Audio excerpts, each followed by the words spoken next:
সবকিছু গোছাতে একটু সময় লাগছে। মেঘের সাথে কথা বলবি? আবির ভারী কণ্ঠে বলল। এখন একটু ব্যস্ত আছি, পরে কথা বলবো।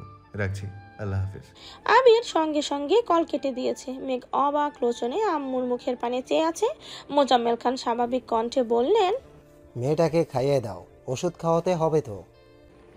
হালিমা খান খাবার আনতে নিচে গেছেন। এই সুযোগ মেঘ ফোন হাতে নিয়ে আবিরের নাম্বারে কল দিল। একবার দুইবার নয়, না তা না 6 বার কল দিয়েছে, অথচ কল রিসিভ হচ্ছে না। আজ পর্যন্ত এমন ঘটনা কখনোই হয়নি। আবিরের ফোন খোলা থাকলে আর ফোনের কাছে থাকলে মেঘের কল কখনো মিস হয় না, অথচ আজই তার ব্যতিক্রম ঘটেছে। মেঘের বুকের ওপর অজানা ভয় হানা দিচ্ছে। একটু পরই বন্যা কল দিল। বন্যার সাথে 2-3 মিনিট কথা বলেছে, তারই মধ্যে হালিমা খান খাবার দিয়ে চলে আসছেন। হালিমা খান স্বাভাবিক কণ্ঠে জিজ্ঞেস করলেন, কে কল দিয়েছে? বন্যা। ও, মেয়েটা ওই দিন তোকে দেখতে হাসপাতালে গিয়েছিল, কিন্তু তোর অবস্থা খারাপ ছিল তাই হয়তো বুঝতেই পারিসনি। মেঘ উদাস ভঙ্গিতে জিজ্ঞেস করলো, বন্যা হাসপাতালে গেছিল? হ্যাঁ। মেঘ আস্তে করে বলল। ও। মেঘ রাতে ঘুমানোর আগ পর্যন্ত বেশ কয়েকবার আবিরকে কল দিয়েছে, অনেকগুলো মেসেজও দিয়েছে, কিন্তু আবির মেসেজ কল কোনো কিছুই রেসপন্স করছে না। বন্যা ভার্সিটি থেকে বাসায় গিয়ে ফ্রেশ হয়ে অল্প খেয়েই মেঘকে দেখার জন্য বাসায় আসছে। মূলত তামিম মিষ্টিরা সবাই আসার কথা ছিল, কিন্তু তানবীরের ভয়ে ওরা আর সাহস করতে পারেনি। বন্যা কিছু ফল আর মেঘের পছন্দের টুকিটাকি জিনিসপত্র নিয়ে আসছে। আজ তানবীর আগে থেকে এই বাসায় ছিল। বন্যাকে ঢুকতে দেখে সোফা থেকে উঠে এগিয়ে গেল। শান্ত বন্যা স্বরে সালাম দিয়ে জিজ্ঞেস করলো, মেঘ কোথায়? তানবীর সালামের উত্তর দিয়ে আঙুল দিয়ে দেখিয়ে দিল বন্যা উপরে চলে গেছে। বাসায় আজ তেমন মানুষজন নেই। আকলিমা খান, মিম আর আদিকে নিয়ে ওনারা আত্মীয় বাসায় বেড়াতে গেছেন। দুপুরের পর হওয়ায় হালিমা খান ও মালিহা খান দুজনেই ঘুমে। তানবীর কিছুক্ষণ সোফায় বসে হঠাৎ করে রান্নাঘরে চলে গেছে। চা নুডলস সাথে ফল কেটে প্লেটে সাজিয়ে নিয়েছে। মেঘের রুমের সামনে এসে গলা খাকারি দিয়ে বলল, আসবো? আসো। তানবীরের হাতে নাস্তা দেখে মেঘ আহাম্মকের মতো তাকিয়ে আছে। বন্যা চেয়ার থেকে উঠে হাত বাড়িয়ে একটা ট্রে নিয়ে টেবিলের উপরে রাখলো, আর একটু তানবীর নিজেই দিয়ে রেখেছে। মেঘ আশ্চর্যজনিত নয়নে তাকিয়ে শুধালো, নাস্তা তুমি নিয়ে আসছো? তানবীর আস্তে করে বলল। হ্যাঁ। মেঘ দু চোখ প্রশস্ত করে জানতে চাইল, সত্যি? তানবীর ভ্রু কুঁচকে কিছুটা ভারী কণ্ঠে বলল, জি। বন্যাও কপাল গুটিয়ে তাকিয়ে আছে। মেঘ আস্তে কাজ করে জিজ্ঞেস করলো, আম্মু কোথায়? আম্মু বড় আম্মু ঘুমাচ্ছেন, তাই ডাকিনি। তানভীর চায়ের কাপ বন্যার দিকে এগিয়ে দিয়ে কাপা স্বরে জিজ্ঞেস করলো, চিনি হয়েছে কিনা দেখো। বন্যা চায়ে চুমুক দিতে দিতে মেঘ বলে উঠল, বন্যা চায়ে চিনি বেশি খায়। তানভীর মুখের উপর জবাব দিল। জানি। বলেই তানভীর থতমত খেয়ে উঠল। বন্যা মৃদু হেসে বলল, চিনি ঠিক আছে, ধন্যবাদ। মেঘ তানভীরের দিকে সন্দেহের দৃষ্টিতে তাকিয়ে আছে। বন্যার কারণে কিছু জিজ্ঞেস করবে না তাই ভাবছে। তানভীর মেঘের নজর খেয়াল করে ধীর কণ্ঠে বলল, আমি আসি। নাস্তা ভালো না লাগলে আমার কিছু করার নেই। আমি আন্তরিকভাবে দুঃখিত। আম্মু উঠলে আবার নাস্তা পাঠানো হবে। তানভীর তড়িঘড়ি করে রুম থেকে বেরিয়ে গেছে। মেঘ তখনও সন্দেহের দৃষ্টিতে দরজার পানে তাকিয়ে আছে। বন্যা কপাল গুটিয়ে গম্ভীর কণ্ঠে জিজ্ঞেস করলো, তোর ভাই রান্নাও পারে? মেঘের ঠোঁট জুড়ে মুচকি হাসি। মাথা দুলিয়ে মেকি স্বরে বলল, নুডলস আর চাটায় কোনো রকমে করতে পারি। বন্যা মৃদু স্বরে স্বাভাবিক কণ্ঠে জিজ্ঞেস করলো, আবির ভাইয়ের সাথে কথা হয়েছে তোর? না। কেন? উনি আমার কল রিসিভ করেন না। গতকাল আব্বু আম্মুর সাথে কথা বলেছে। আম্মু আমাকে ফোন দিতেও চাইছিল, কিন্তু উনি কথা বলেননি। বন্যা তপ্ত স্বরে বলল, ওনার সমস্যা কি? আমাকে ওয়ার্নিং দিয়েছিল আমি যেন ইচ্ছাকৃত নিজের ক্ষতি না করি। হয়তো সেই জন্যই রাগ করে কথা বলছে না। বন্যা গম্ভীর কণ্ঠে বলল, ভালো হয়েছে, তোর সাথে এমন করাই উচিত। মেঘ মন খারাপ করে বলল, তুই আমাকে এভাবে বলতে পারলি? তো কিভাবে বলবো? আগে উনি পাত্তাই দিত না, তবুও ওনার পেছন পেছন ঘুরতি। অথচ এখন উনি তোকে প্রাধান্য দিচ্ছে, তবুও তুই অনিয়ম করছিস। মেঘ জিভ দিয়ে ঠোঁট ভিজিয়ে শীতল কণ্ঠে বলল, আবির ভাইয়ের অনুপস্থিতিতে আমার মনের ভেতর যেই ঝড় চলছে তা আমি তোকে কিভাবে বোঝাবো। মাথায় 24 ঘন্টা একটা অজ্ঞাত শঙ্কা ঘুরঘুর করছে। আমি কোনোভাবেই শান্ত থাকতে পারছি না। বন্যা দুই কয়েক মেঘের সাথে গল্প করেছে। এরই মধ্যে মিষ্টিরাও বন্যার ফোনে ভিডিও কল দিয়ে মেঘের সাথে কথা বলেছে। কিছুক্ষণ পর হালিমা খান আবারও নাস্তা নিয়ে আসছেন। বন্যা বিপুল চোখে তাকিয়ে ধীর কণ্ঠে বলল, আন্টি, আমি নাস্তা খেয়েছি, আপনি প্লিজ এগুলো নিয়ে যান। হালিমা খান শক্ত কণ্ঠে বললেন, তানভীর হাবি জাবি কি দিছে ওইগুলা খাইছো? নাও এইগুলা খাও। বন্যা উৎসুক কণ্ঠে বলল। ওনার রান্না খারাপ হয়নি। মেঘ আহ্লাদি কণ্ঠে বলল, আম্মু ভাইয়া যেহেতু রান্না পারে, চলো ভাইয়াকে বিয়ে দিয়ে দেই। হালিমা খান প্রখর তপ্ত স্বরে বললেন। এই বাড়িতে বিয়ের নাম ফুরেও মুখে নিবি না। মেঘ ভ্রু কুচকে জিজ্ঞেস করলো, কেন? এমনি। হালিমা খান চলে গেছেন। বন্যার কিছুক্ষণ বসে চলে যাওয়ার জন্য নিচে নামতেই মোজাম্মেল খানের সাথে দেখা। বন্যা ওনাকে দেখে সালাম দিল। মোজাম্মেল খান মিষ্টি করে হেসে সালামের উত্তর দিয়ে বললেন, বাসায় চলে যাচ্ছ? জি আঙ্কেল। সন্ধ্যা হয়ে যাচ্ছে, একা কিভাবে যাবে? যেতে পারবো, সন্ধ্যার আগে পৌঁছে যাব, সমস্যা নেই। মোজাম্মেল খান গুরুভার কণ্ঠে বললেন, সমস্যা আছে। মেঘ যেমন আমার মেয়ে, তুমিও আমার মেয়ের মতো। এই সন্ধ্যাবেলা আমি আমার মেয়েকে যেমন একা ছাড়তে পারবো না, তেমনি তোমাকেও একা ছাড়তে পারবো না। মোজাম্মেল খান উচ্চ স্বরে ডাকলেন। তানভীর। বন্যা খানিকটা ইতস্ত বোধ করছে। তানভীর নিজের রুম থেকে বেরিয়ে স্বাভাবিক কণ্ঠে বলল, জি আব্বু। বন্যাকে ওদের বাসা পর্যন্ত দিয়ে আসো। তানভীর আশ্চর্য নয়নে তাকিয়ে শুকনো গলায় ঢোক গেল। মোজাম্মেল খান আবারও বললেন, নিয়ে যাবে কিনা? তানভীর স্বাভাবিক কণ্ঠে বলল, চাবিটা নিয়ে আসি। মোজাম্মেল খান গুরুভার কণ্ঠে বলে উঠলেন, বাইক নিতে হবে না, তোমাকে আমি একটুও বিশ্বাস করি না। অ্যাক্সিডেন্ট করবা, একা করো, আমার কোনো আপত্তি নেই, কিন্তু তোমার অসাবধানতার জন্য অন্য কারো হাত পা ভাঙবে, এসব আমি সহ্য করব না। গাড়ি নিয়ে যাও। মোজাম্মেল খানের কথা শুনে বন্যা না চাইতেও হেসে ফেলল।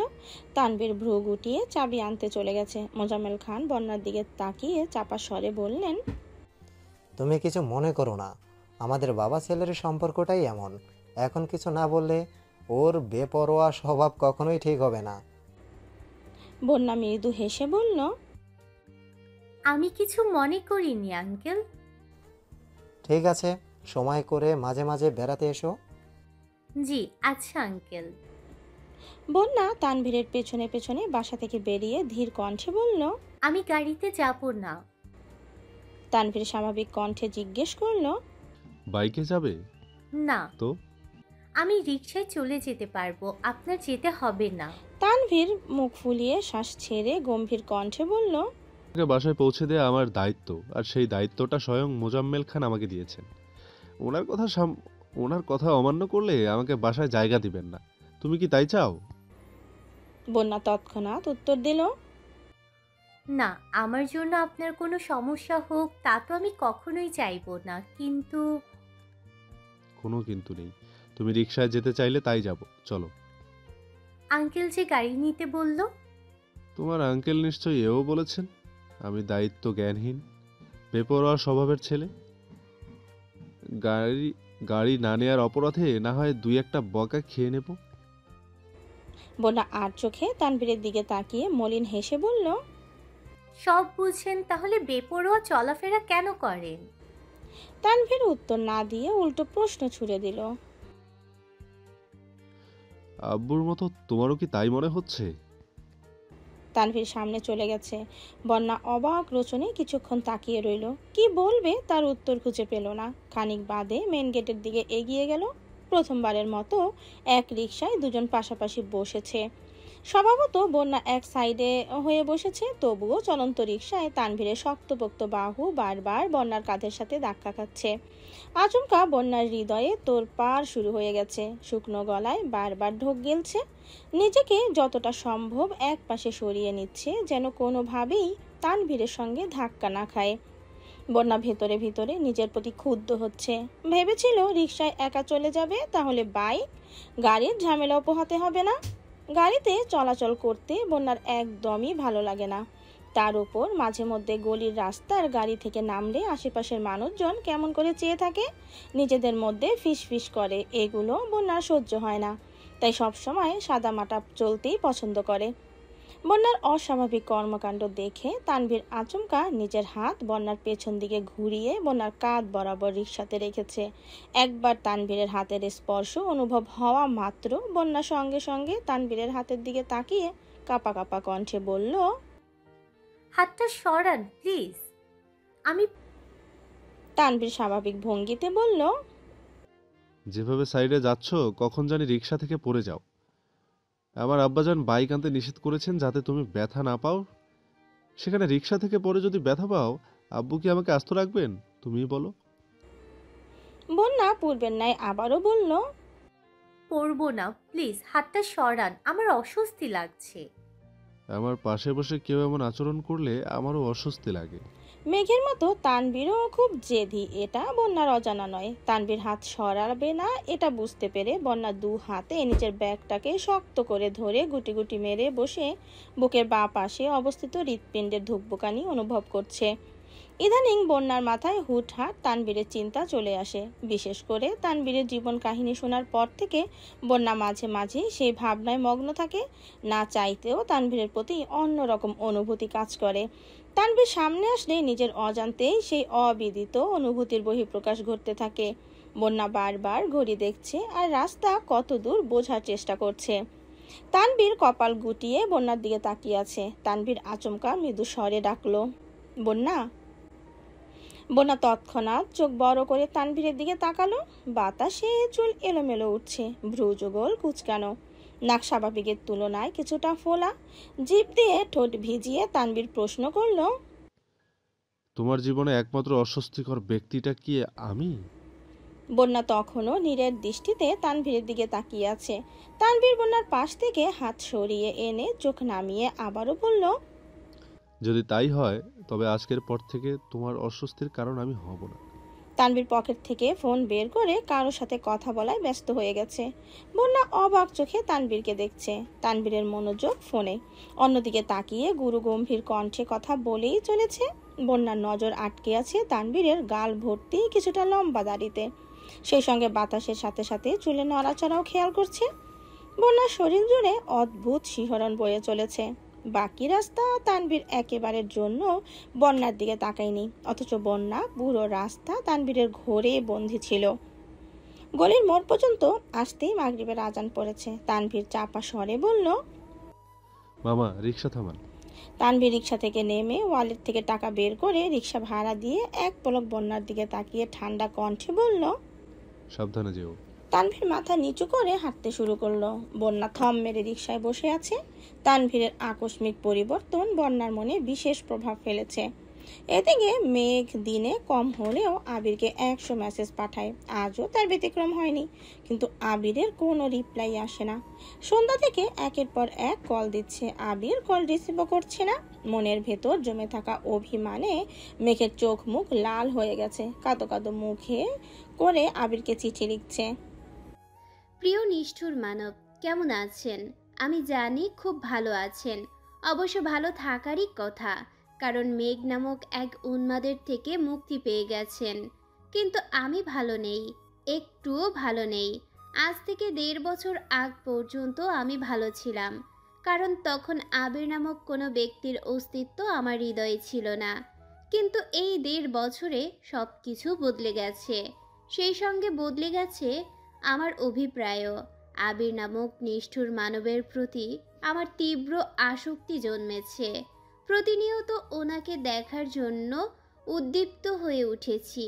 ওনার আকস্মিক দূরত্ব মেনে নেওয়া আমার পক্ষে সম্ভব ছিল না। তার উপর আমার অবিদ্যমানতায় ওনার চলে যাওয়াটা কোনোভাবেই সহ্য করতে পারিনি। তাই ওনার আদেশ মেনে নিজেকে নিয়ন্ত্রণ করতে ব্যর্থ হয়েছি। ওনাকে জানিয়ে দিয়েন আমি এখন আলহামদুলিল্লাহ সুস্থ আছি। খাওয়া দাওয়া ঔষধ সব কিছু ঠিকমতো খাচ্ছি। যদি সম্ভব হয় তবে আমায় যেন ক্ষমা করে দেন। উনি আমার মেসেজের রিপ্লাই করছেন না, তাই বাধ্য হয়ে চিঠি লিখছি। আমার একটা কবুতর থাকলে তার পায়ে বেঁধেই চিঠিটা পাঠাতাম, কিন্তু আফসোস আমার এমন কোনো মাধ্যম নেই, তাই বাধ্য হয়ে চিঠিটা ইনবক্সে পাঠাতে হচ্ছে। ওনার গুরুত্বপূর্ণ সময় নষ্ট করার জন্য আন্তরিকভাবে দুঃখিত। আজ আর কোনো মেসেজ দিব না, ওনাকে সাবধানে থাকতে বলবেন। ইতি ওনার অবাধ্য ডোনা মেঘ। আবির ল্যাপটপে কাজ করছিল। মেঘের আইডি থেকে মেসেজটা আসা মাত্রই ফোন হাতে নিয়ে মেসেজটা পড়েছে। দু চোখ বন্ধ করে দীর্ঘ নিঃশ্বাস ছেড়ে তানভীরকে কল দিল। তানভীর কল রিসিভ করে একদমে সরি সরি সরি বলেই যাচ্ছে। আবির ঠান্ডা কণ্ঠে ধমক দিল। হয়েছে, থাম। এখন সরি বললে আর কি হবে? তানভীর মৃদু স্বরে জিজ্ঞেস করলো, বনুর সাথে কথা হয়েছে? না। রাগটা সাইডে সরিয়ে বনুর সাথে একটু কথা বলো, ওর মনের অবস্থা খুব খারাপ। আবির কণ্ঠ খাদে নামিয়ে বলল, এত সহজে তোর বোনকে ছাড় দিচ্ছি না। ওর জন্য কি পরিমাণ কষ্ট প্রতিনিয়ত আমি অনুভব করি, কমপক্ষে তার একাংশ উপলব্ধি করুক, তারপর না হয় ভেবে দেখব। তানভীর গম্ভীর কণ্ঠে বলল, আমার বোনের চোখে তোমার জন্য আর এক ফোঁটা অশ্রুও দেখতে চাই না আমি। আবির মেঘি স্বরে বলল, আফসোস, আজ একটা বোন নেই বলে আমার পক্ষ ধরে কেউ কথা বলতে পারে না। তানভীর মুচকি হেসে শুধালো, বড় আব্বুকে কি বলবো? আবির আহ্লাদি কণ্ঠে বলে উঠল, আপাতত দাদা দাদু হওয়ার জন্য মানসিক প্রস্তুতি নিতে বলিস। এখন আর বোন লাগবে না, আমার মেয়ে বড় হয়ে আমার পক্ষে কথা বলবে। আহা গো, শখ কত! আবির হাসি থামিয়ে ধীর কণ্ঠে বলল, শোন, তোর বোন সুস্থ হলে ভার্সিটি যেতে বলিস। সারাদিন বাসা থেকে উল্টাপাল্টা চিন্তা করার কোনো প্রয়োজন নেই। তুমি কি বনুর সাথে কথা বলবাই না? আবির মুচকি হেসে বলল, তোর বোনের সাথে কথা না বলে থাকতেই পারবো না আমি। শুধু কয়েকটা দিন দেখবো, এই আর কি। রাখছি, এখন সাবধানে থাকিস। তুমিও সাবধানে থেকো। আল্লাহ হাফেজ। প্রতিদিনের ন্যায় আজও বিকেলে মেঘ ঘুম থেকে উঠে ছাদে আসছে। কিছুক্ষণ হাঁটাহাঁটি করে এক জায়গায় স্থির দাঁড়িয়ে আকাশের পানে চেয়ে আর মনে কিছু ভাবছে। হঠাৎ পেছন থেকে তানভীর ঢাকলো, বনু, তোর কি মন খারাপ? মেঘ থপ্তমতো খেয়ে তাড়াতাড়ি চোখ মুছে ভেজা কণ্ঠে বলল, কই না তো। তানভীর মেঘের থেকে কিছুটা দূরে ছাদের কার্নিশ ঘেঁষে দাঁড়িয়ে মৃদু স্বরে বলল, কাঁদলেই যদি সব পাওয়া যেত তবে সবাই তাদের ইচ্ছে পূরণ করতে দিনরাত এক করে কাঁদতো, বুঝলি? মেঘ উপর নিচ মাথা নাড়লো। মেঘ কেন কাঁদছে তা জিজ্ঞেস করার প্রয়োজন বোধ করলো না। মেঘও কিছু বোঝানোর চেষ্টা করলো না। তানভীর মলিন হেসে বলল, জানিস তো, আল্লাহ ধৈর্যশীল ব্যক্তিকে অনেক পছন্দ করেন। ধৈর্য রাখ, ইনশাআল্লাহ ভালো ফলাফল পাবি। মেঘ ভেজা চোখে তানভীরের দিকে তাকিয়ে করুণ স্বরে জিজ্ঞেস করলো, ভাইয়া, আবির ভাই কেমন আছেন? আলহামদুলিল্লাহ, ভালো আছেন। তোমার সাথে রেগুলার কথা হয়? না, ভাইয়া একটু ব্যস্ত আছে। ও, তানভীর স্বাভাবিক কণ্ঠে শুধালো, তুই ঠিক আছিস? আলহামদুলিল্লাহ। ভার্সিটিতে যাচ্ছিস না কেন?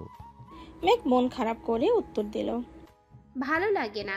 তানভীর মুচকি হেসে বলল, ক্লাসে গেলেই মন ভালো হয়ে যাবে। সকালে রেডি থাকিস, তোকে নিয়ে বের হব। মেঘ ঘাড় কাত করে সম্মতি জানালো। তানভীর পকেট থেকে একটা চকলেট বের করে মেঘের সামনে রেখে ধীর কণ্ঠে বলল, সন্ধ্যের আগে রুমে চলে যাস। তানভীর চলে গেছে। একটু পরেই মেঘকে খুঁজে মিম ছাদে আসছে। মেঘ নিজের চকলেট থেকে অর্ধেকটা ভেঙে মিমকে দিয়েছে। মিম উদ্বিগ্ন কণ্ঠে শুধালো, আবির ভাইয়া কি তোমার সাথে এখনো কথা বলে না? না। কিন্তু কেন? জানি না। এখন কি করবা? মেঘ খানিক ভেবে হঠাৎ নিঃশব্দে হেসে বলল, কাল পরশু শাড়ি পরবো, আমায় ছবি তুলে দিস। আচ্ছা। দিন কাটছে সম্মুখ গতিতে। প্রতিদিন সন্ধ্যার পর পর মালিহা খান অথবা হালিমা খানের ফোনে আবিরের কল আসে। একে একে সবার সাথে ভিডিও কলে কথা বলে, কিন্তু মেঘের কণ্ঠস্বর শোনা মাত্রই ব্যস্ততার ভান করে কল কেটে দেয়। প্রথম প্রথম মেঘ কথা বলতে চাইলেও আবির কথা বলতো না। এখন মেঘও তেমন আগ্রহ দেখায় না। আজ সন্ধ্যার পর পর মিম, আধি আর মেঘ সোফায় বসে গল্প করছে আর স্যুপ খাচ্ছে। এমন সময় মালিহা খানের ফোনে আবিরের নাম্বার থেকে ভিডিও কল আসছে। মেঘ উচ্চ স্বরে চেঁচিয়ে উঠল, বড় আম্মু, তোমার বাবু কান্না করছে। মালিহা খান রান্নাঘর থেকে উদ্বিগ্ন কণ্ঠে জিজ্ঞেস করলেন, কে কান্না করছে? মেঘ ফিক করে হেসে উত্তর দিল, তোমার ছেলে কল দিচ্ছে। তুই রিসিভ করতে পারিস না? মেঘ উদাস ভঙ্গিতে বলল, তোমার বাবুর কি আমার সাথে কথা বলার মতো সময় আছে নাকি? কত ব্যস্ত মানুষ, তুমিই কথা বলো। দ্বিতীয়বার কল বাজতেছে। মেঘ ফোন নিয়ে রান্নাঘরের দিকে এগিয়ে গেল। মালিয়া খান রান্নাঘর থেকে বেরিয়ে এসে কল রিসিভ করে মেকি স্বরে প্রশ্ন করলেন, কি হয়েছে বাবু, কান্না করছিস কেন? আবির কি বলতে চেয়েও থেমে গেছে। ঢোক গিলে উষ্ণ স্বরে শুধালো, কান্না করলাম কোথায়? আর হঠাৎ বাবুই বা ডাকছে কেন? আমি নিজে থেকে ডাকিনি, মেঘ বলতেছে আমার বাবু নাকি কান্না করতেছে, তাই জিজ্ঞেস করলাম। আবির গম্ভীর কণ্ঠে বলল, তোমাদের আদরের মেয়েকে বাড়াবাড়ি কম করতে বলো। মেঘ ঠোঁট উল্টিয়ে কাঁদো কাঁদো মুখ করে তাকিয়ে আছে। মালিয়া খান মেঘকে এক নজর দেখে সহসা রান্নাঘরের দিকে তাকালেন। মেঘের হাতে ফোন দিতে দিতে আতঙ্কিত কণ্ঠে বলে উঠলেন, নে মেঘের সাথে কথা বল, তরকারি পুড়ে যাচ্ছে মনে হয়, আসছি আমি। তাৎক্ষণিক ঘটনায় মেঘ থতমত খেয়ে কোনো রকমে ফোন মুখের সামনে ধরেছে। আবিরের সঙ্গে চোখাচোখি হতেই আবির চোখ নামিয়ে নিয়েছে। টেবিলের ওপর ফোন রেখে পাশে ল্যাপটপে কাজ করছে। মেঘ অপলক দৃষ্টিতে আবিরকে দেখছে। সহসা ঠোঁটের কোণে ক্ষীণ হাসি ফুটেছে। কতদিন পর প্রিয় মানুষটাকে দেখছে। আজ মুখের ওপর কলও কাটছে না। মেঘ ঠোঁটের কোণে হাসি রেখে আহ্লাদি কণ্ঠে ডাকলো, বাবু। আবির অগ্নি দৃষ্টিতে তাকিয়ে মেঘের হাসি দেখে সঙ্গে সঙ্গে চোখ সরিয়ে নিয়েছে। মেঘ দুষ্টুমির ছড়ে আবারও ডাকলো, বাবু। আবির এবার ফোন কাছে নিয়ে বিড়বিড় করে বলল, এই যে বাবু বাবু ডাকছেন, বাবুর মতো আচরণ করলে সামলাতে পারবেন? আবিরের মুখে এমন কথা শুনে মেঘের আখি যুগল স্বাভাবিকের তুলনায় অনেক বেশি প্রশস্ত হয়ে গেছে। নিষ্পলক চোখে আবিরের মুখের পানে তাকিয়ে আছে। ফোন আগের জায়গায় রেখে আবির আবারও কাজে মনোযোগ দিয়েছে। তবে মুখে গাম্ভীর্যতার বদলে ক্ষীণ হাসি ফুটেছে। মালিয়া খান এগিয়ে এসে বিরক্তি ভরা কণ্ঠে বলে উঠলেন, বাসায় থাকাকালীন সারাক্ষণই বকবক করতিস, আর এখন মুখ দিয়ে কথা বের হয় না। আগের রূপে ফিরে গেছিস? দেখি দে ফোন। মেঘ বড় আম্মুকে ফোন দিয়ে আহাম্মকের মতো কিছুক্ষণ তাকিয়ে রইল। খানিক বাদে মাথা নিচু করে রুমের দিকে হাঁটতে শুরু করেছে। মালিয়া খান সোফার সামনে আসতেই মিম আর আদিও আবিরের সাথে কথা বলতে শুরু করেছে। এর মধ্যে হালিমা খানও রুম থেকে বেরিয়ে এসেছে। মেঘ নিজের রুমে গিয়ে আবিরের একটা ছবি বের করে কিছুক্ষণ পরখ করে চোখ জোড়া বন্ধ করে দীর্ঘ নিঃশ্বাস ছেড়ে বলল, আই মিস ইউ। আজ সকাল সকাল মেঘ শাওয়ার নিয়ে একেবারে রেডি হয়ে নিচে নেমেছে। সন্ধ্যা করে তানভীরের সাথে বেরিয়েছে। মোজাম্মেল খানের নির্দেশ মতোই বোনকে গাড়ি দিয়ে নিয়ে গেছে। অনিবার্য কারণবশত প্রথম ক্লাস হবে না, তাই মিনহাজ, তামিম, মিষ্টি, বন্যা চারজন চা খেতে বেরিয়েছে। মেঘ ওদের দেখেই উত্তেজিত কণ্ঠে বলল, ভাইয়া গাড়ি থামাও, বন্যারা চা খাচ্ছে। তানভীর ওদের দিকে একবার তাকিয়ে পরপর মেঘের হাস্যোজ্জ্বল মুখের পানে তাকিয়ে হেসে বলল, কে জানি বলছিল ভার্সিটিতে আসতে ভালো লাগে না। মেঘ তানভীরের দিকে তাকিয়ে নিঃশব্দে হেসে বলল, কে জানি বলছিল, মনে নেই। তানভীরের মুখে হাসি রেখেই বলল, ঠিক আছে যা, ক্লাস শেষে কল দিস, ফ্রি থাকলে এসে নিয়ে যাব। মেঘ কোমল কণ্ঠে বলল, ভাইয়া আসো, এক কাপ চা খেয়ে যাও। আজ না, অন্য কোনো দিন। প্লিজ ভাইয়া চলো। মিনহাজ, তামিম মেঘকে দেখেই এগিয়ে আসছে। তানভীরকে রিকোয়েস্ট করে চা খেতে নিয়ে গেছে। বন্যা চোখ তুলে তানভীরকে দেখেই চোখ সরিয়ে নিয়েছে। মাথা নিচু করে মেঘের সাথে আস্তে আস্তে কথা বলছে। তানভীর মিনহাজ আর তামিমের সাথে টুকটাক কথা বলতে বলতে এক কাপ চা খেয়েছে। বন্যার দিকে একবারের জন্যও তাকায়নি। মিনহাজ বন্যাকে উদ্দেশ্য করে বলল, ভাবি, আজকের ট্রিট যে আপনার পক্ষ থেকে, এটা বাইকে বললেন না? বন্যা রাগী স্বরে বলল, ভাবি টাকাটা বন্ধ করবি? তানভীর টাকা বের করে বিল পরিশোধ করতে যাবে, অমনি বন্যা তানভীরের হাত ধরে থামিয়ে দিয়ে শমিত কণ্ঠে বলল, আজকের বিল আমি দিব। তানভীর উষ্ণ স্বরে জানালো, তোমার লিস্টে নিশ্চয়ই আমি ছিলাম না, আমার বিলটা আমি দিয়ে দিচ্ছি। বন্যা এবার শক্ত কণ্ঠে বলল, বললাম তো আমি বিল দিব। মিষ্টি আর মেঘ কানে কানে ফিস ফিস করে কথা বলছে। মেঘ এক হাতে মুখ চেপে হাসছে আর দুজনকে দেখছে। মিনহাজ আর তামিমও তাদের দেখছে। মিনহাজ ইচ্ছেকৃত গলা খাকারি দিতেই তানভীর সেদিকে তাকালো। বন্যা তখনও তানভীরের হাত ধরে আছে। বন্যার নজর মেঘদের দিকে পড়তেই তড়িৎ বেগে হাত সরিয়ে দূরে সরে দাঁড়িয়েছে। তানভীর টাকা পকেটে রেখে স্বাভাবিকভাবে মেঘের থেকে বিদায় নিয়ে চলে গেছে। বন্যা টাকা পরিশোধ করে সামনে চলে গেছে। মেঘ আর মিষ্টি পেছন পেছন যাচ্ছে। মেঘ পেছন থেকে সর্বশক্তি দিয়ে বলে উঠল, তোর সাহস তো কম না, তুই আমার ভাইয়ের সাথে উচ্চ স্বরে কথা বলিস। বন্যা থেমে ক্ষীণ ক্রোধ দেখিয়ে বলল, সামান্য এক কাপ চায়ের জন্য যে তোর ভাই টাকার গরিমা দেখালো সেই বেলায়? আমার ভাই টাকার গরিমা দেখায়নি মিনহাজ, তামিম, এমনকি আমি ভাইয়াকে ডেকে নিয়ে আসছি। আসার পর তুই ভাইয়ার সাথে কোনো কথা বলিসনি। কথা নাই বলতে পারিস, চা পর্যন্ত খেতে বলিসনি, অথচ ট্রিট তুই দিচ্ছিস। ভাইয়ার নিজের বিল পরিশোধ করাটা কি অন্যায় ছিল? তুই তো তোর ভাইয়ের পক্ষই নিবি। মেঘ একগাল হেসে বিড়বিড় করে বলল, তুই আমার ভাবি হলে তোর পক্ষই নিতাম। বন্যা রাগী স্বরে বলল, বিড়বিড় করে কি বলছিস? কিছু না। মেঘ বিকেলে একা একাই শাড়ি পরে মিমকে দিয়ে ছাদে গেছে। মাথায় ঘোমটা দেয়া ছবি দেখে শুরু করে স্টাইল করে বেশ কিছু ছবি তুলেছে। রুমে বসে বসে ছবিগুলো দেখছে। একা একা শাড়ি পরায় কুচিয়ে যাচ্ছে তাই অবস্থা। তবুও অনেক খোঁজাখুঁজি করে 3টা ছবি আবিরকে পাঠিয়েছে। প্রথম 2টা ঘোমটা ছাড়া ছবি, তৃতীয়টা মাথায় ঘোমটা দেয়া ছবি। কয়েক মুহূর্তের মধ্যেই আবির মেসেজ সিন করেছে। ছবিগুলো দেখা মাত্রই আবিরের ঠোঁটে হাসি ফুটে উঠেছে। মেঘের মায়াবী আদলে তাকিয়ে আবির মোলায়েম কণ্ঠে বলে উঠল, মাশাআল্লাহ। দেখি আবিরের ধরুন তার প্রেয়সীর মন ঠিক কতখানি উত্তপ্ত হতে পারে। কাছে টেনে ছবিগুলো দেখতে দেখতে আবির হঠাৎই কপাল গুটালো। শাড়ির কুচিতে নজর আটকে আছে। আবির মুচকে হেসে আকুল কণ্ঠে বলল, ইস, আমি কাছে থাকলে কুচির বেহাল দশা হতেই দিতাম না। আবিরের রিপ্লাই পাবার আশায় মেঘ নিষ্পলক দৃষ্টিতে ফোনের দিকে তাকিয়ে আছে।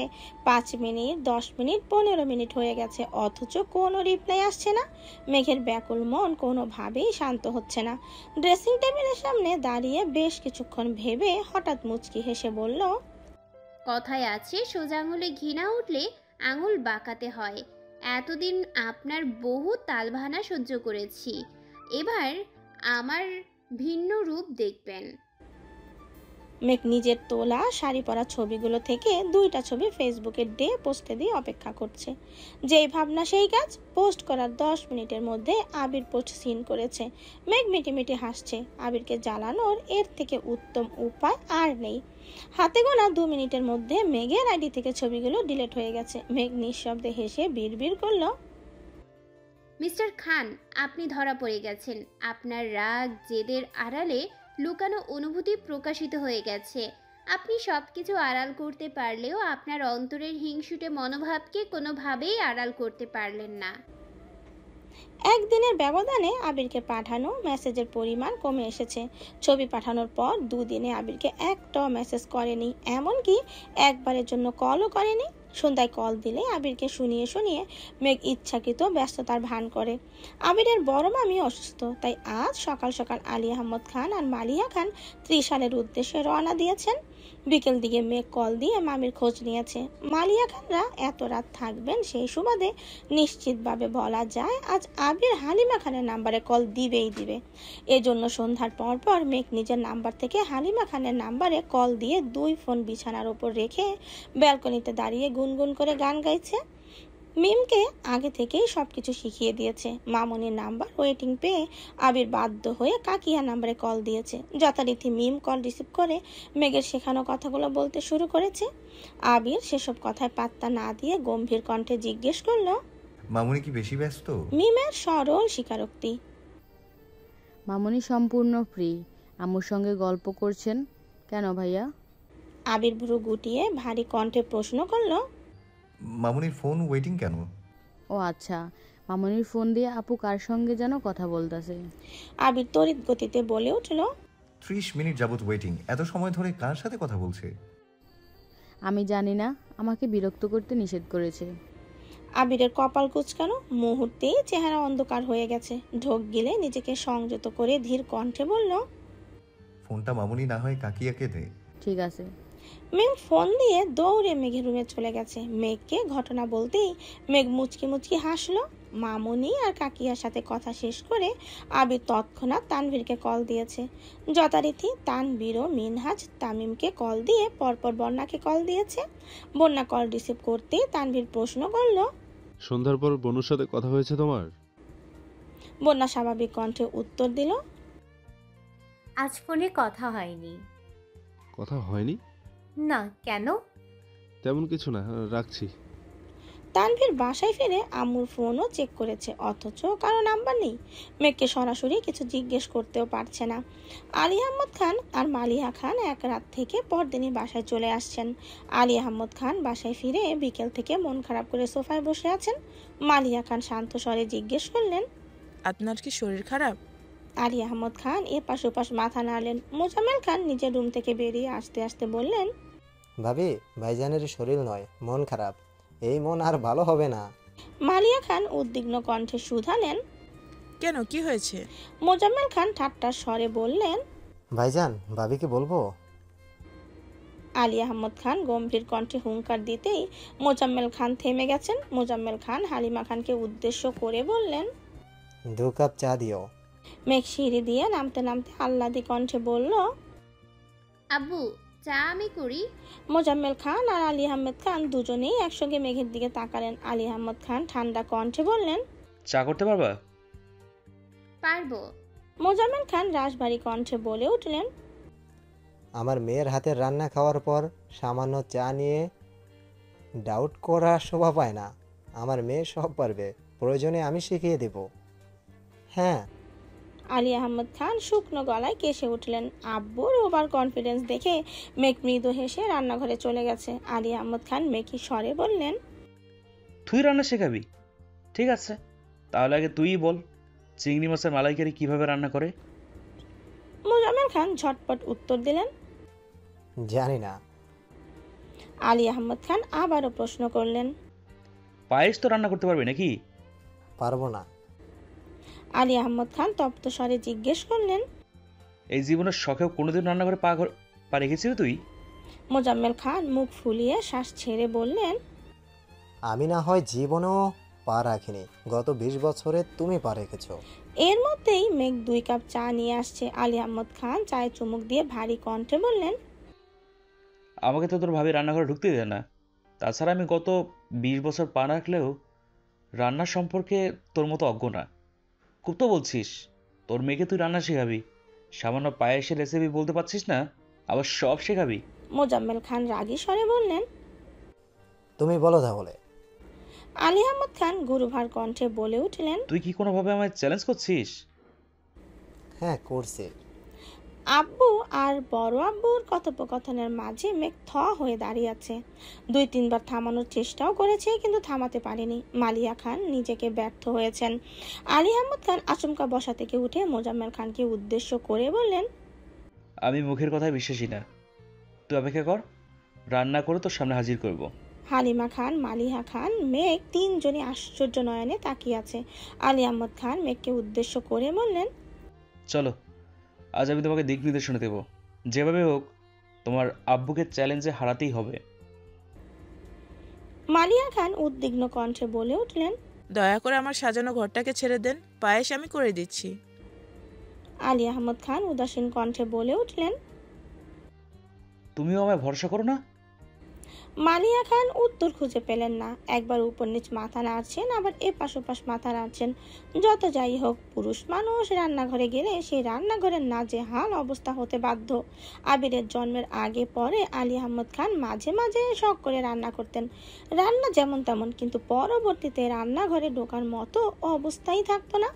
তার জন্য এক পর্যায়ে বিরক্ত হয়ে মালিয়া খান খুব করে অনুরোধ করেছেন যাতে আলী আহমদ খান রান্নাঘরে পা না রাখেন। সেই থেকে আলী আহমদ খান রান্নাঘরে পা রাখেন না। এত বছর পর ছোট ভাইয়ের সাথে চ্যালেঞ্জ করে রান্নাঘরে ঢুকেছেন। তবে আজ রান্না মেঘ করবে, উনি কেবল মেঘকে সাহায্য করবেন।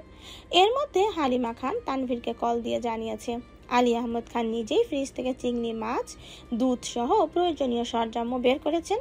এদিকে ভয়ে মেঘের হাত পা ঠান্ডা হয়ে যাচ্ছে। আলী আহমদ খান মানেই আতঙ্ক। আব্বুর থেকেও মেঘ বড় আব্বুকে বেশি ভয় পায়। রান্নায় গন্ডগোল করলে আজ মেঘের খবরই আছে, এই ভয়ে বারবার ঢোক গেলছে।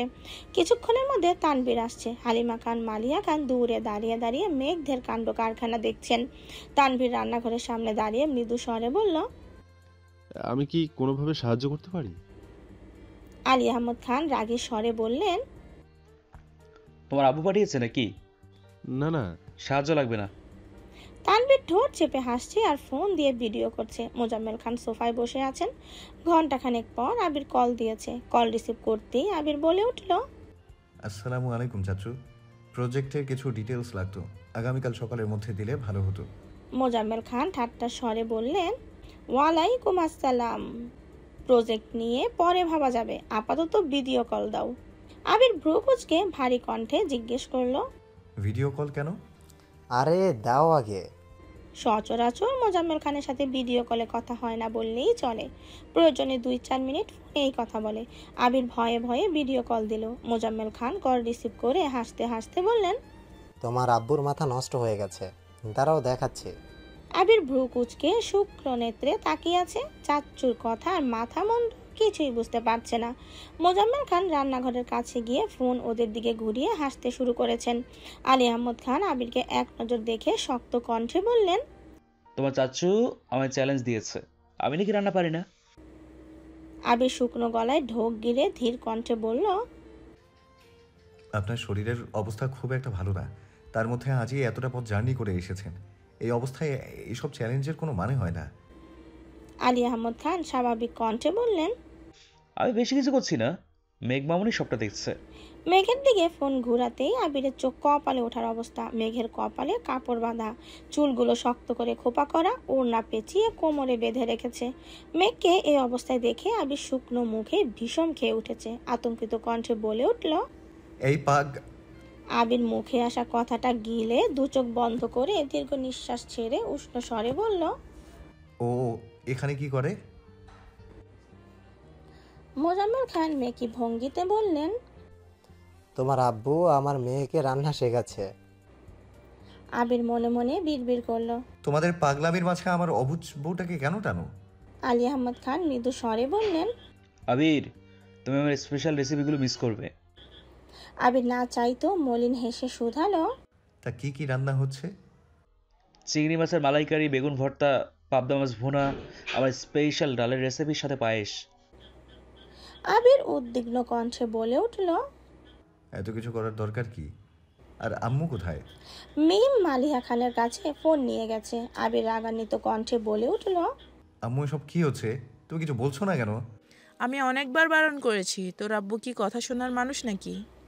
আবির রাগান্বিত কণ্ঠে বলে উঠল, আব্বুর এই শরীর নিয়ে রান্নাঘরে ঢুকতে দিলে কেন? আর তোমরা কি এতটুকু বোঝো না মেঘ কি বেগুন পোড়াতে পারবে নাকি? হাত পা পুড়ে নাজেহাল অবস্থা করে ফেলবে। ওনাদের উল্টাপাল্টা চ্যালেঞ্জকে তোমরা কিভাবে সাপোর্ট করছো? মালিয়া খান শান্ত স্বরে বললেন, কারো কিছু হবে না, তুই মাথা ঠান্ডা রাখ, তাছাড়া ওদের রান্না প্রায় শেষের দিকে। আবির রাগী স্বরে বলল, যা ইচ্ছে করো, আমার কি? আবির রাগে কল কেটে দিয়েছে। মেঘ দিয়ে রান্না প্রায় শেষের দিকে। তানবীর ছবি তুলে আবিরকে পাঠিয়েছে। আবির ছবিগুলো দেখে সঙ্গে সঙ্গে রাগী ইমোজি পাঠিয়েছে। খাবার টেবিলে মুখোমুখি দুই ভাই বসা। মেঘ দুজনকেই খাবার বেড়ে দিচ্ছে। মোজাম্মেল খান চুপচাপ খাবার শেষ করে উঠে যেতে যেতে বললেন, ভাইজান তুমি জিতেছ, এবার মন ভালো হয়েছে? আলী আহমদ খান গম্ভীর কণ্ঠে বললেন, আমার মন ভালো করার অযথা উদ্যমটা খুব ভালোই ছিল, ধন্যবাদ। আবির প্রজেক্টের কাজে অত্যাধিক ব্যস্ত। মোজাম্মেল খানের সাথে কাজের ব্যাপারে প্রতিনিয়ত কথা হয়, তবে ইদানিং আলী আহমদ খানের মন ভীষণ খারাপ। বাড়িতে কিংবা অফিসে কোথাও কারোর সাথে বেশি কথা বলে না। তানভীর নিজের কাজের পাশাপাশি সময় পেলে মাঝে মধ্যেই আবিরের অফিসে যায়। রাকিব আর রাসেলকে যতটা সম্ভব সহযোগিতা করে। বিগত 7 বছরের ন্যায় বর্তমানে আবির ব্যতীত খানবাড়ির পরিবেশটা ততটা নিস্তব্ধ নয়। 1.5 বছরেরও বেশি সময় আবির বাসায় থাকাতে সবার সঙ্গে সম্পর্ক বেশ মজবুত হয়েছে। আবির নিজের কাজ শেষ করে রুমে এসে ফ্রেশ হয়েই বাসায় কল দেয়। সারাদিনে 2-3 মিনিট কথা হোক বা না হোক, নিয়ম করে সন্ধ্যার পর ঘন্টাখানেক কথা বলাটা অভ্যাস হয়ে গেছে। আবিরের অনুপস্থিতিতে 17 দিন কেটে গেছে, অথচ এতদিনেও মেঘের সাথে সম্পর্কের উন্নতি হচ্ছে না। প্রথম 8-10 দিনের মতো মেঘ আর কান্নাকাটি করে না, বরং প্রতিনিয়ত আবিরকে জ্বালানোর নতুন নতুন পরিকল্পনা করে। আবির কাজের ফাঁকে মেঘের এসব কর্মকাণ্ড দেখে একা একাই হাসে। আবিরের হাসি দেখে কেউ কেউ হয়তো বা আবিরকে উন্মাদ ভাবে, তবে আবিরের সেদিকে বিশেষ কোনো মনোযোগ নেই। প্রজেক্ট আর মেঘ ব্যতীত আপাতত আবিরের মস্তিষ্কে অন্য কিছুই নেই। প্রাত্যহিক সকালে ঘুম ভাঙার পর মেঘের প্রথম কাল ক্যালেন্ডার গত হওয়া এবং একটা দিন মার্ক করা। মেঘের মতো আবিরও প্রেয়সীর ক্রন্দনরত আদলে হাসি ফুটানোর তাগিদে সর্বক্ষণ দিন গুনছে। আজ সকাল থেকে মালিহা খান আর হালিমা খান রান্নাঘরে ব্যস্ত। আবিরের বড় মামিকে ডাক্তার দেখাতে ঢাকায় নিয়ে আসবে, সাথে বড় মামা মালাও আসবে। তাছাড়া মাইশা আর তার হাজবেন্ডকেও দাওয়াত দেওয়া হয়েছে। ইকবাল খান বেশ কিছুদিন যাবৎ চট্টগ্রামে আছেন। মিম আদিকে নিয়ে আকলিমা খান নিজের স্কুলের মিটিংয়ে গেছেন। মেঘ ভার্সিটি থেকে বাসায় ফিরে ফ্রেশ হয়ে কেবল শুয়েছে। এর মধ্যেই বড় মামি আর মালা বাসায় এসেছে। ওনাদের কণ্ঠ শুনে মেঘ তাড়াতাড়ি নিচে আসছে, সালাম দিয়ে ভালো মন্দ জিজ্ঞেস করছে। মামি হাসি মুখে কথা বললেও মালা মুখ ফুলিয়ে রেখেছে। মেঘ মালার দিকে তাকিয়ে জোরপূর্বক হেসে বলল, আপু কেমন আছেন? মালা এবার বাধ্য হয়েই উত্তর দিল, ভালো, তুমি? মেঘ মুচকি হেসে উত্তর দিল, আলহামদুলিল্লাহ, খুব ভালো। মেঘ মালাদের পাশের সোফায় বসে চোখ বন্ধ করতেই গত বছর মাইশা আপুর বিয়ের প্রতিটা ঘটনা চোখের সামনে জলজল করছে। তখন মালাকে নিয়ে মেঘের মনে অভিযোগের কমতি ছিল না। আবির একজন দায়িত্বশীল প্রেমিক হিসাবে কত সুন্দরভাবে সবকিছু ঘটনার সমাধান করেছিল। বোকা মেঘ আবিরের উদ্বিগ্নতা তখন বুঝতেই পারেনি। মাইশাপুর গায়ে হলুদের দিন সকালে মেঘের উন্মুক্ত পৃষ্ঠে আবিরের হাতের স্পর্শের কথা মনে পড়তেই মেঘের শরীরের লোম দাঁড়িয়ে গেছে, সেই সঙ্গে শরীর কাঁপুনি দিয়ে উঠছে। আবিরকে দেখার জন্য মনটা আনচান করছে। মেঘ চোখ মেলে দীর্ঘ নিঃশ্বাস ছাড়লো। মালা আল চোখে মেঘকে দেখছে। মেঘের পরনে একটা সাদামাটা 3 পিস, বিনুনি করা চুলগুলো কোমর ছাড়িয়েছে, সামনের দিকে ছোট ছোট চুলে কপাল ঢেকে আছে। ক্লাসে যাওয়ার আগে দেয়া গোলাপি রঙের লিপস্টিকের অল্প স্বল্প এখনো ঠোঁটে লেগে আছে। মালা অবাক চোখে কিছুক্ষণ তাকিয়ে মনে মনে ভাবছে, মেঘের মধ্যে স্পেশাল কী গুণ আছে যা আমার মধ্যে নেই? আমি কি তোমার প্রেমিকা হতে পারতাম না? এই বাড়ির বড় বউ হওয়ার জন্য আমি কি একেবারেই যোগ্য ছিলাম না? হালিমা খান রান্নাঘর থেকে উচ্চ স্বরে ডাকলেন, এই মেঘ, তুইও কি মেহমান হয়ে গেছিস? মেঘ তড়িঘড়ি করে উঠে রান্নাঘরে গেল। বড় মামা এখনো আসেনি। মাইশা আপু আর ওনার হাজবেন্ডকে নিয়ে আসবেন, তাই আপাতত মামি আর মালার জন্য শরবত করা হয়েছে। মালাকে শরবত সাথেই মালা বিরক্তি ভরা কণ্ঠে বলল, শরবত খাবো না আমি। মেঘ স্বাভাবিকভাবেই শরবত রেখে দিয়েছে। মালিয়া খান আর আবিরের বড় মামি নিজেদের মধ্যে কথা বলছেন। মালা সোফা থেকে উঠে সারা বাড়ি ঘুরে দেখেছে, হয়তো আবিরের রুমে যেতে চেয়েছিল, কিন্তু তালা দেখে আবারও নিচে আসছে। মেঘকে উদ্দেশ্য করে ঠাট্টার স্বরে জিজ্ঞেস করলো, আবির ভাইয়ার রুমে তালা কেন, তোমার জন্য নাকি? অতি সামান্য কথাতেই অভিমানী মেঘের মন ভীষণ ক্ষোভ জমেছে। গম্ভীর মুখের গভীরতা সরিয়ে ক্ষীণ হেসে ধীর কণ্ঠে বলল, উফ, ভাবতেই ভালো লাগছে যে উনি আমার জন্য এতটা উদ্বিগ্ন। আমার ভয়ে উনি নিজের রুমে তালা দিয়ে গেছেন। আবির ভাই আমাকে এত ভয় পায়? ওয়াও! মেঘের মুখে উল্টাপাল্টা কথা শুনে মালা বেশ বিরক্ত হলো। মেঘ ঢোক গিলে উষ্ণ স্বরে ফের বলল, রুমে তালা থাকুক কিংবা না থাকুক, ওনার শূন্য রুমের পূর্ণতা ওনাকে ছাড়া অসম্ভব।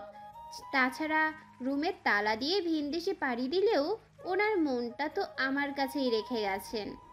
মালা রাগান্বিত কণ্ঠে বলে উঠল, মানে? নাথিং। ইদানিং আবিরকে জ্বালাতে জ্বালাতে মেঘের স্বভাব খারাপ হয়ে গেছে। মালাকে দেখেও খুব জ্বালাতে ইচ্ছে করছে।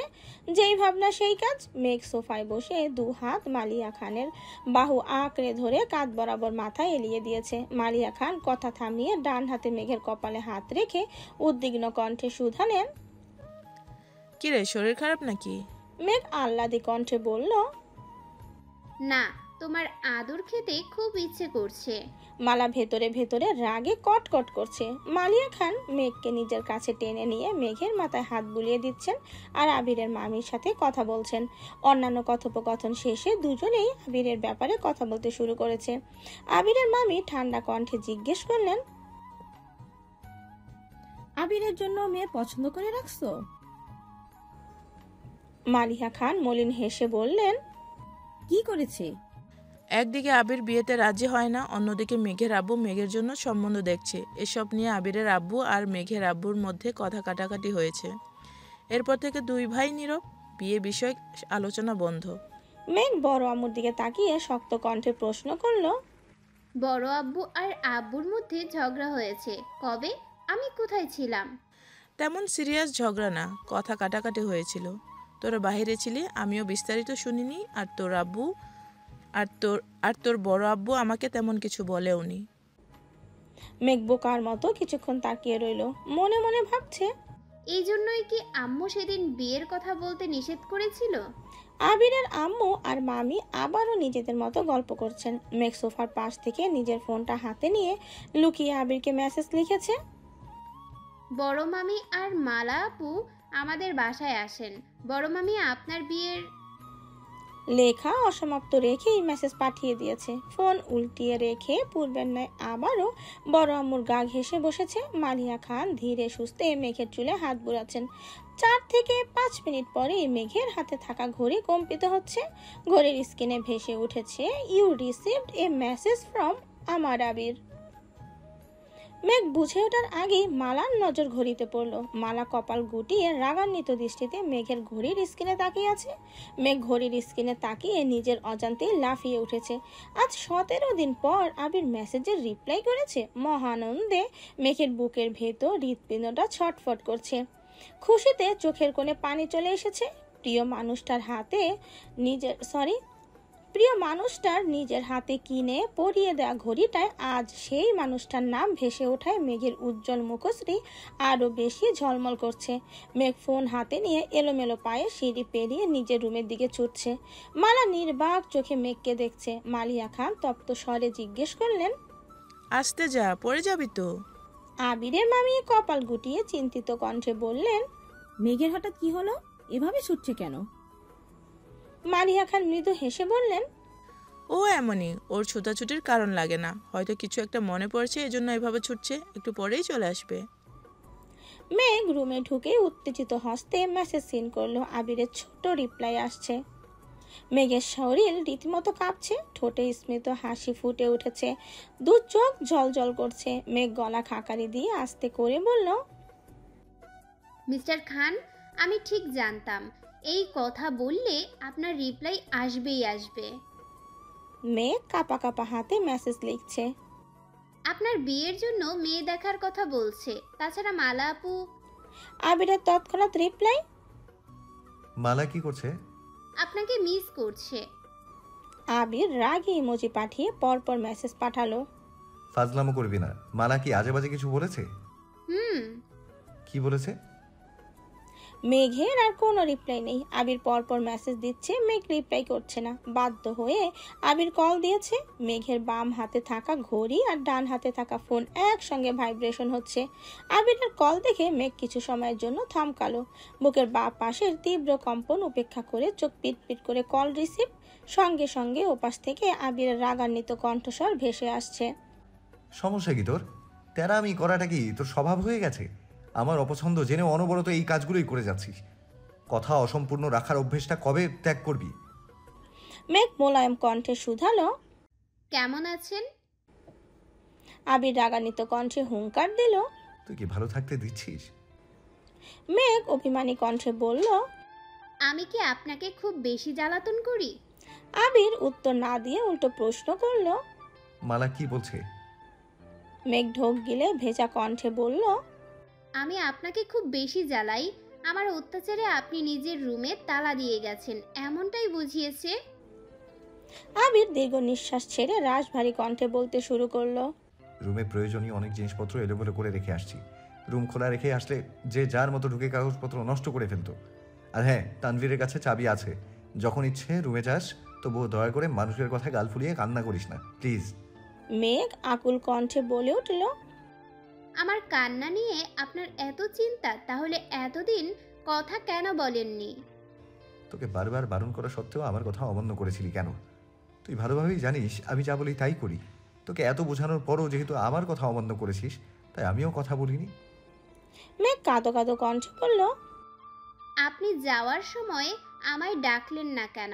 আমায় ঘুমের মধ্যে রেখে কেন চলে গিয়েছিলেন? এতটা হৃদয়হীন কিভাবে হতে পারলেন? আপনার বুক কি একটুও কাঁপলো না? আবির ঢোক গিলে শীতল কণ্ঠে জবাব দিল, কেউ কি জানে তার একজোড়া ক্রন্দিত নেত্র আমার সুস্থির ব্রহ্মাণ্ডে তোলপাড় চালাতে সক্ষম। কান্না ভেজা ওই আঁখি চোখের মুখোমুখি হওয়ার সামর্থ্য আমার ছিল না, তাই বাধ্য হয়ে হৃদয়হীনের মতোই পালিয়ে এসেছি। আবিরের ভেজা কণ্ঠস্বর কানে বাজতেই মেঘ নিজের চোখ মুছে আহ্লাদি কণ্ঠে বলে উঠল, কেউ কি জানে তার জন্য আমি কি পরিমাণ কান্না করেছি? কান্নারও পরিমাণ হয় বুঝি? তা কত বালতি পানি জমেছিল? মেঘ তড়িৎ বেগে জবাব দিল, 9 বালতি। আবির মলিন হেসে বলল, ইস, আর এক বালতি হলে ভালো হতো। মেঘ আচমকা কান্না শুরু করেছে। আবির অতর্কিতে প্রশ্ন করল, এই কি হয়েছে, কান্না করছিস কেন? মেঘ কাঁদতে কাঁদতে অস্পষ্ট কণ্ঠে বলে উঠল, আপনি না বললেন আর এক বালতি পানি জমালে ভালো হতো? আবির শক্ত কণ্ঠে ধমক দিল, এ বেলায় কথা মানতে উঠে পড়ে লাগিস, অন্য বেলায় কি হয়? মেঘ ভেজা চোখে ফিক করে হেসে উত্তর দিল, ভূতে পায়। আমারও তাই মনে হয়। বাসায় ফিরে আগে আপনার ফোনটাকে বিদায় করতে হবে। মামির শরীর কেমন? এখন আলহামদুলিল্লাহ ভালো, সিরিয়াস কোনো সমস্যা নেই। আপাতত ডাক্তার কিছু ঔষধ লিখে দিয়েছেন। আবির ঠান্ডা কণ্ঠে শুধালো, আপনার শরীর কেমন? মেঘের ঠোঁটে আবারও হাসি ফুটল। আদুরে ভঙ্গিতে বলল, আলহামদুলিল্লাহ ভালো ছিল, তবে এখন খুব ভালো। সাবধানে থাকবেন। আর একটা কথা, জি বলুন। মালা পর্যন্ত আমার নাম্বারটা যেন না পৌঁছায়। পৌঁছালে কি হবে? তেমন কিছু না, হোয়াটসঅ্যাপে দিনে কমপক্ষে 10-15 বার কল আসবে। আমি বসে বসে কল রিসিভ করব। প্রতিবার 1 ঘন্টা করে কথা বললে জাস্ট 10 থেকে 15 ঘন্টা কথা হবে। তারপর 8 ঘন্টা ঘুমাবো, আর 1 থেকে 2 ঘন্টা অন্য কাজ করব। মেঘ দাঁতে দাঁত চেপে বিড়বিড় করে বলল, আর আমি পেঁয়াজ মরিচ দিয়ে আপনাদের কলিজা ভুনা করে এলাকার কুকুরকে খাওয়াবো। আবির নিঃশব্দে হেসে শুধালো। কিছু বলছেন? মেঘ দাঁতে দাঁত চেপে রাগী স্বরে জবাব দিল, বলছিলাম মাত্র 15 ঘন্টা কেন কথা বলবেন? বললে পুরো 24 ঘন্টা কথা বলিয়েন, ঠিক আছে? আবির এবার শব্দ করে হাসলো। পরপর উদ্বিগ্ন কণ্ঠে বলে উঠল, মনে হচ্ছে কিছু পুড়ছে। আমি এখান থেকেও পুরো গন্ধ পাচ্ছি। কি পুড়ছে? মেঘ রাগান্বিত কণ্ঠে জবাব দিল, আপনার নাক একটু বেশিই অ্যাডভান্স। কলিজা ভুনা এখনো বসায়নি, ওয়েট, একটু পর বসাবো। জিভ দিয়ে ঠোঁট ভিজিয়ে আবির মৃদু স্বরে বলল, ম্যাম, কলিজা ভুনায় মনে করে লবণ দিয়েন। মেঘ ফোঁস করে উঠল। আরো বেশি টেস্ট করতে একটু বিষও দেবনে। বলেই মেঘ কল কেটে দিয়েছে।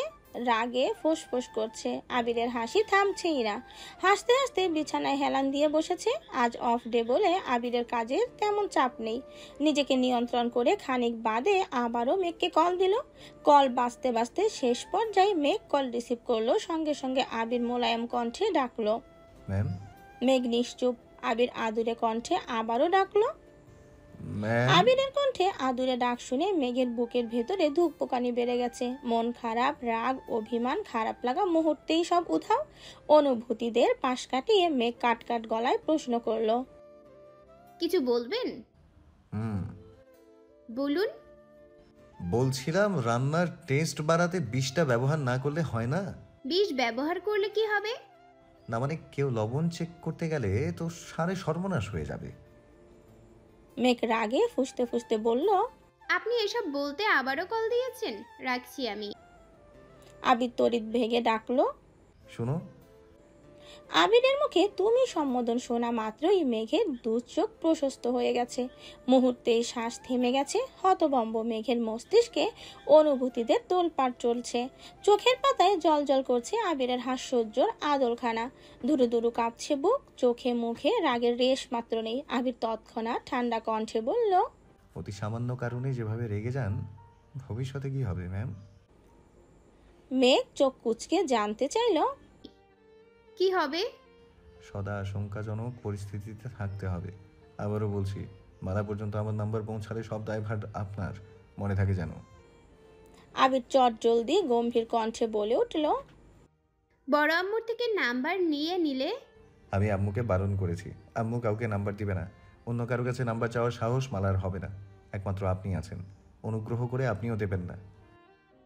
ও আচ্ছা, এই জন্যই বড় আম্মু আমাকে নাম্বার দিচ্ছিল না। তাতে কি, আমি তো নাম্বার দেখেই মুখস্থ করে ফেলেছি। আমি কারো নাম উল্লেখ করিনি, তাই আম্মুও বুঝতে পারেনি। আপনি যে নাম্বার মুখস্থ করার পাবলিক এটা আমি জানি। তাছাড়া আমি নিজেই আপনাকে কল দিতাম, কিন্তু আপনার অসুস্থতার কথা শুনে। কোনো ব্যাপার না, কিন্তু মালা আপু আমার কাছে নাম্বার চাইলে কি বলবো? এটাও আমার শিখিয়ে দিতে হবে? না, একদম না, এখন রাখি। আচ্ছা। মেঘ ফের বলল, শুনুন। জি ম্যাম, বলুন। রাতে কল দিলে রিসিভ করবেন, নাকি আবারও রাগ করে বসে থাকবেন? আবির কপাল গুটিয়ে মৃদু স্বরে বলল, ফ্রি হয়ে মেসেজ দিয়েন। আর একটা কথা। মেঘ কাপা কাপা গলায় আস্তে করে বলল, মিস ইউ। বলেই কল কেটে দিয়েছে। আবির মলিন হেসে ফোনের স্ক্রিনে তাকালো। মেঘের শাড়ি পরা একটা ছবি ফোনের ওয়ালপেপারে দেয়া। আবির অপলক দৃষ্টিতে ছবিটার দিকে তাকিয়ে আছে। অতর্কিতে হাসি থামিয়ে কম্পিত কণ্ঠে বলল, my dear sparrow, I feel empty without you. কথা শেষ করে মেঘ আবারও নিচে নামলো। ততক্ষণে মাইশারা চলে এসেছে। মাইশাকে দেখেই মেঘ ছুটে গেল। মাইশা হালকা রঙের একটা জামদানি শাড়ি পরে এসেছে। 4 মাসের অন্তঃসত্ত্বা হওয়ায় আগের থেকেও বেশ কিউট লাগছে। মেঘ আপুকে ভালোভাবে পরখ করে আহ্লাদি কণ্ঠে বলল, ভাইয়া, আপু, ভাইগনা অথবা ভাগ্নিকে সর্বপ্রথম আমি কোলে নিতে চাই। আদির পরে আমি এখনো কোনো ছোট বাবুর কাছ থেকে দেখিনি। আমাকে জানাবেন প্লিজ। মাইশা আর তার হাজবেন্ড একসঙ্গে হেসে উঠল। ভাইয়া বললেন, ওরা সারাদিন শেষে বিকেলে থেকে বাসার উদ্দেশ্যে রওনা দিয়েছে। মামা মামিরা বাড়িতে চলে যাবেন। আলী আহমদ খান আর মোজাম্মেল খান অফিসে থাকলেও দুপুরে বাসায় এসে সবার সঙ্গে খাওয়া দাওয়া করেছেন। যাওয়ার আগে আগে মালা হঠাৎ মেঘকে ডেকে শক্ত কণ্ঠে বলল, আবির ভাইয়ার নাম্বারটা দাও তো। মেঘ কপাল গুটিয়ে গম্ভীর কণ্ঠে বলল, ওনার নাম্বার দিয়ে আপনি কি করবেন? কথা বলবো। মেঘ ফোঁস করে শ্বাস ছেড়ে স্বাভাবিক কণ্ঠে বলল। মালা বিরক্ত হয়ে শুধালো। মেঘ কপালের মাঝ বরাবর ভাঁজ ফেলে মেকি স্বরে বলল, আমার সাথে কথা না বললে ওনার রাতে ঘুমই হয় না। মেঘ যে ইচ্ছাকৃত রাগানোর জন্য এসব বলছে এটা বুঝতে মালার বেশি সময় লাগলো না। মালা তৎক্ষণাৎ রাগান্বিত কণ্ঠে বলল। মেঘ ভেতরে ভেতরে রাগলেও রাগটা প্রকাশ করলো না। ফিক করে হেসে বলল, চেষ্টা করে দেখতে পারেন, হতেও পারে ওনার হার্টবিট আপনার দেয়া ঘুমের ঔষধের পাওয়ারকেও হার মানিয়ে দিল। মালা কটমট করে বলল। আকস্মাৎ মেঘের ঘড়িতে আবিরের মেসেজ আসছে। মেঘ মালার দিকে ঘড়িটা এগিয়ে দিয়ে মোলায়েম কণ্ঠে জবাব দিল, এই ভরসায় নামের জায়গায় শুধু আমার আবির লেখাটাই ভাবছে। মালা কিছুক্ষণ তাকিয়ে থেকে মিনমিন করে বলল, আরো কি কি বিড়বিড় করে করতে করতে মারা বেরিয়ে গেছে। মেঘ মুখ ফুলিয়ে সেদিকে তাকিয়ে আছে। সত্যিই তো, ফোনে আবার আবির ভাই নামটা গত 1.5 বছর যাবতীয় সেভ করে রেখেছে। নতুন নাম্বারটাও একই নামে সেভ করেছে, কিন্তু তাতে সম্পর্কের কোনো উন্নতি হচ্ছে না। আবিরের অন্তর্নিহিত অনুভূতি বোঝার সক্ষমতা মেঘের হয়েছে ঠিকই, কিন্তু আবির যতদিন না নিজের অনুভূতি প্রকাশ করছে ততদিন মেঘের আত্মবিশ্বাস আসবে না। জোর গলায় নিজেকে যতই আবিরের প্রেমিকা বলুক না কেন, দিন শেষে এটাই সত্য, আবির তাকে কোনো প্রকার প্রতিশ্রুতি দেয়নি। মেঘ মুখ ফুলিয়ে রুমে চলে গেছে। শেষ বিকেলের দিকে একটা হ্যান্ড পার্স আর সাথে দুটো ফাইল আর কিছু কাগজপত্র নিয়ে বন্যা আপন মনে হাঁটছে। আচমকা নজর পড়ে অনেকটা সামনে তানভীরের মতো কেউ একজন ফোনে কথা বলতে বলতে যাচ্ছে। শিওর হওয়ার জন্য বন্যা দ্রুত পায়ে এগিয়ে যাচ্ছে। ছেলেদের হাঁটার স্বাভাবিক গতির সাথে মেয়েদের দৌড়ের গতি মোটামুটি সমান করা যায়। রাস্তায় দৌড়াতে পারছে না বলে যথাসাধ্য দ্রুত হেঁটে তানভীরের বেশ কাছাকাছি চলে এসেছে। পেছন থেকে 2-4 বার ডেকেওছে, কিন্তু সেই ডাক তানভীরের কর্ণকুহরে পৌঁছায়নি। বন্যা এবার থেমে শ্বাস টেনে উচ্চ স্বরে ডাকলো, ওই ভিলেন। মেয়েলি কণ্ঠস্বর কানে বাজতেই তানভীর উদ্দেশ্যহীনভাবে পেছনে ঘুরলো। বন্যাকে দেখেই থমকে দাঁড়ালো। ভুরু কুচকে কল কেটে কপট রাগী স্বরে জানতে চাইল, কোন দিক থেকে ভিলেন মনে হয় আমায়? কখন থেকে ডাকছিলাম, আপনি শুনছিলেনই না, তাই বাধ্য হয়ে ডাকলাম। হঠাৎ আমায় ডাকার কারণ? এমনি। আপনার বাইক কোথায়? একটা ছোট ভাই নিয়ে গেছে। কেন? এমনি, জিজ্ঞেস করতে পারি না? তানভীর মলিন হাসলো। কিছু একটা ভেবে গম্ভীর কণ্ঠে বলল, সন্ধ্যা হয়ে যাচ্ছে, বাসায় চলে যাও, আসছি।